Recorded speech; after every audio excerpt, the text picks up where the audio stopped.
কোনো লেনদেন নাই। 2 নাম্বার মুহাম্মদ মুসলমানদের সঙ্গে কোনো শাদী বিবাহ নাই। 3 নাম্বার মুসলমানদেরকে কেউ কোনো সাহায্য করতে পারবে না, কেউ তাদেরকে সহযোগিতা করতে পারবে না। 4 নাম্বার যে মুহাম্মদকে যতক্ষণ না পর্যন্ত আমাদের হাতে সুপর্দ করবে ততক্ষণ না পর্যন্ত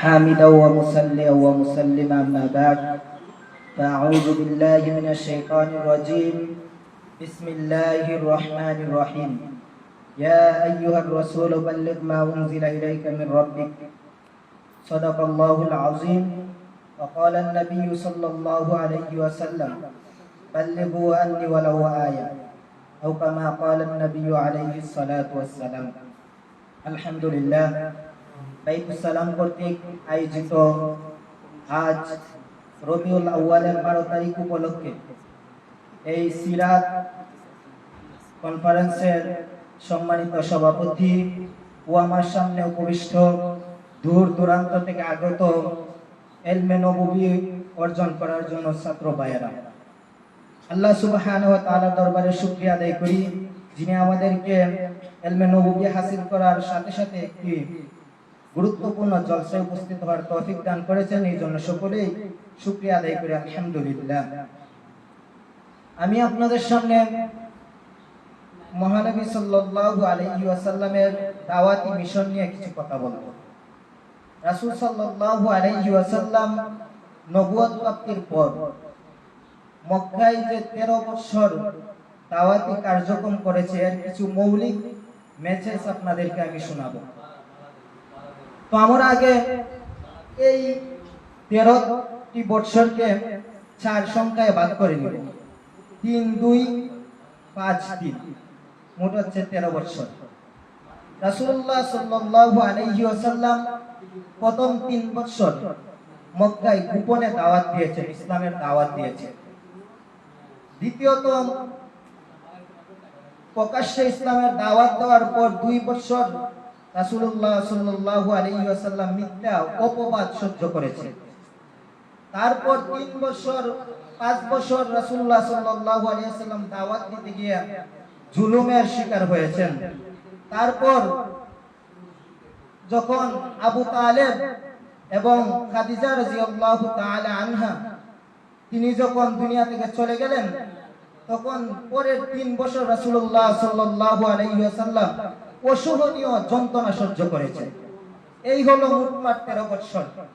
এখন আসুন, যে ব্যক্তি, যে মুবাল্লিগ, যে দাঈ দ্বীনের কথা বলবে, হকের কথা বলবে, যেই দাওয়াত দিতে যাইবে, যারা তাদেরকে বাধাগ্রস্ত করতে চায় তারা অপকৌশল কিছু অবলম্বন করে। ঠিক তেমনি ভাবে রাসূলুল্লাহ সাল্লাল্লাহু আলাইহি ওয়াসাল্লামকে যখন আল্লাহ তাআলা ওহীর মাধ্যমে বললেন যে পয়গম্বর আপনার কাছে আপনার প্রভুর পক্ষ থেকে যা আসছে তা আপনি আপনার উম্মতদের কাছে পৌঁছায় দেন, তাদের কানে কানে শোনায় দেন লা ইলাহা ইল্লাল্লাহ মুহাম্মাদুর রাসূলুল্লাহ। আজ থেকে 360 মূর্তির পূজা চলবে না, আজ থেকে গাছের পূজা চলবে না, মাছের পূজা চলবে না, আজ থেকে একত্ববাদ আল্লাহ তাআলার ইবাদত বন্দি চলবে। এই কথা যখন রাসূলুল্লাহ সাল্লাল্লাহু আলাইহি ওয়াসাল্লাম মক্কার কাফের বেঈমানদের কাছে পৌঁছায় দিলেন, এই কথা শোনার সঙ্গে সঙ্গে মক্কার কাফের বেঈমানদের মাথাটা নষ্ট হয়ে গেল। তারা ভাবতে লাগলো কিভাবে মুহাম্মদকে প্রতিহত করা যায়। যদি মুহাম্মদকে প্রতিহত না করতে পারি তাহলে আমাদের কাছে আর লাউ কদু আসবে না, আমাদের কাছে আর টাকা আসবে না, আমাদের কাছে কোনো সিন্নি আসবে না। এই জন্য তারা বিভিন্ন ভাবে পাইতারি শুরু করলো, অপকৌশল অবলম্বন করতে লাগলো। যেভাবেই হোক না কেন মুহাম্মদকে এই রাস্তা থেকে দূরে সরাতে হবে। তখন তারা অনেকগুলো অপকৌশলের মধ্যে 8টা অপকৌশল আমি আপনাদের সামনে তুলে ধরবো। এর মধ্যে একটা হচ্ছে যে যদি কোনো দাঈ অথবা মুবাল্লিগকে যদি প্রতিহত করতে হয়, 1 নম্বর হচ্ছে তার উপর জুলুম করা। যেমন মক্কার কাফেররা রাসূল সাল্লাল্লাহু আলাইহি ওয়াসাল্লামের উপর জুলুম করেছিল।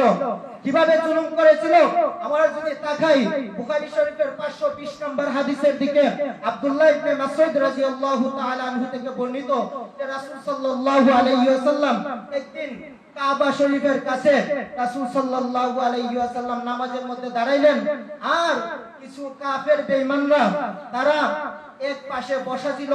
তখন তারা তাদের মধ্যে একজন বলতে লাগলো যে এমন কে আছো যে মুহাম্মদকে অমুক গোত্রের মধ্যে একটা উট জবাই করা হয়েছে, ওই উটের লেদা এবং নাড়ি বুড়ি এনে মুহাম্মদের গাড়ের মধ্যে দিবে। তখন এক হতভাগা ছিল তাদের মধ্যে, যার নাম ছিল উকবা ইবনে আবি মুআইত। সে বলল যে আমি পারবো।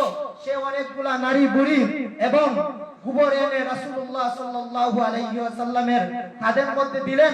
এমন ভাবে রাসূল সাল্লাল্লাহু আলাইহি ওয়াসাল্লাম সিজদার মধ্যে পড়ে রইলেন। রাসূল মাথা তুলতে পারে না, এই নির্যাতন সহ্য করেছে। অনেক লম্বা হাদিস।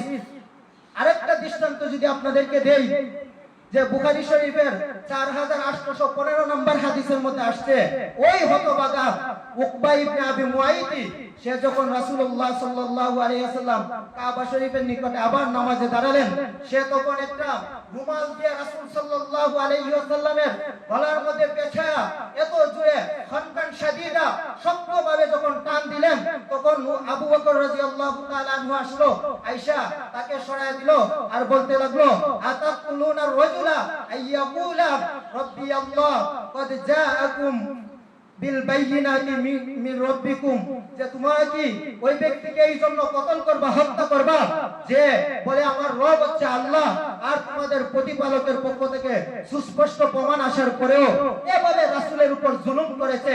এক নম্বর মুবাল্লিগের উপর জুলুম করা, দুই নম্বর হচ্ছে মুবাল্লিগের যারা অনুসারী হবে, যারা তাকে অনুসরণ করবে, ফলো করবে, তাদের উপর জুলুম করা।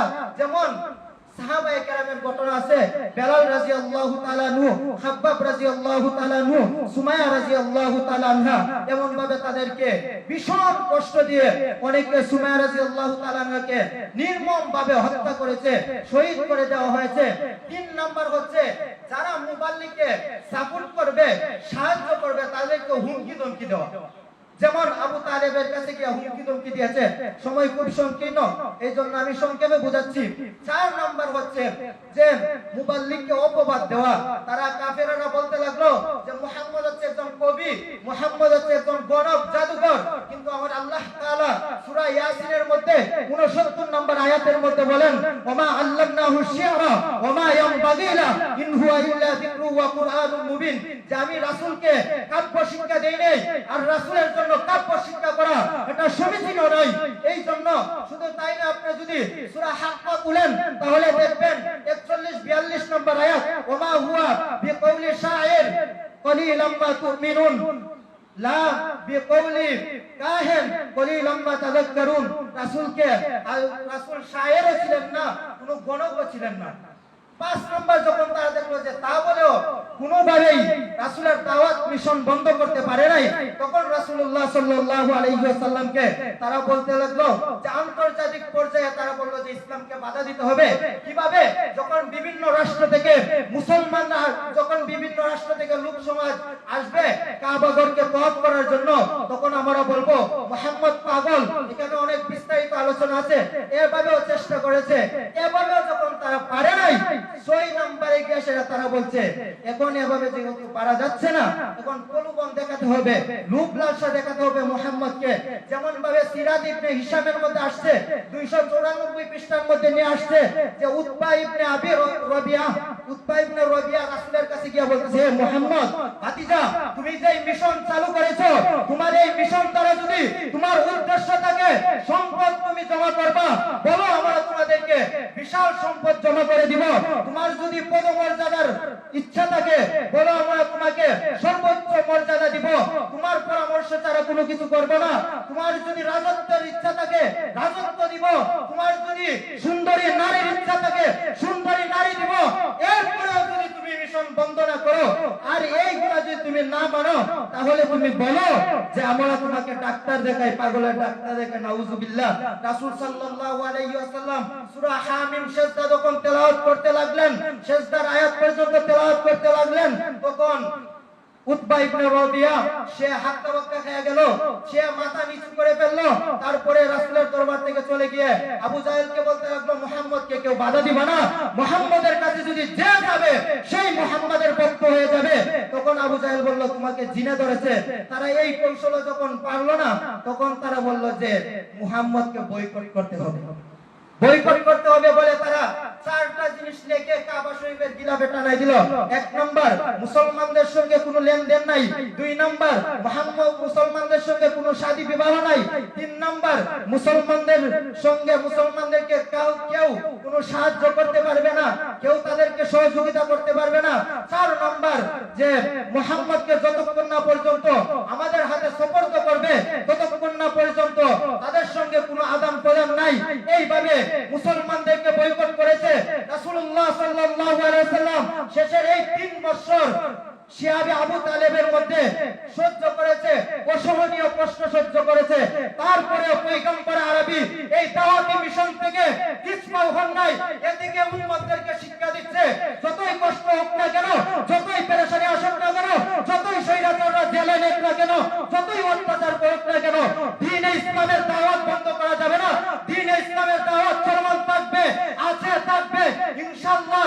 যতদিন মুসলমান বেঁচে থাকবে, এই বাইতুল সালামের ছাত্ররা বেঁচে থাকবে, জীবন ফাঁসির কাস্টে ঝুলতে রাজি আছে, তারপরেও পয়গম্বরের রেখে দেওয়া দাওয়াতি মিশন করতে রাজি না। ঠিক করে আল্লাহ তাআলা আমাদেরকে উক্ত আলোচনার উপর আমল করার তৌফিক দান করুক।